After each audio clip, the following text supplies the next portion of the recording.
तीसरा कलीमा तर्जमे के साथ आप हजरात को बता रहा हूँ, सुबहानल्लाहि वल्हम्दुलिल्लाहि वला इलाहा इल्लल्लाहु वल्लाहु अकबर, कि अल्लाह तबारक व तआला की ज़ात पाक है और तमाम तारीफ़ें अल्लाह तबारक व तआला के लिए हैं।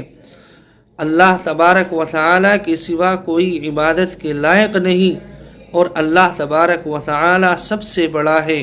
वला हौला वला कुव्वता इल्ला बिल्लाहिल अलिय्यिल अज़ीम, गुनाहों से बचने की ताकत, नेक काम करने की कुव्वत अल्लाह तबारक व तआला की तरफ से ही है। आप तमाम लोग भी इन कलिमात को तर्जमे के साथ ज़रूर पढ़ा करें। इंशाअल्लाह अल्लाह तबारक व तआला आपको बेशुमार नफ़ा अता करेगा। और अल्लाह तबारक व तआला से दुआ है कि अल्लाह ताला आपके इल्म के अंदर ज़ियादती अता फ़रमाए और आप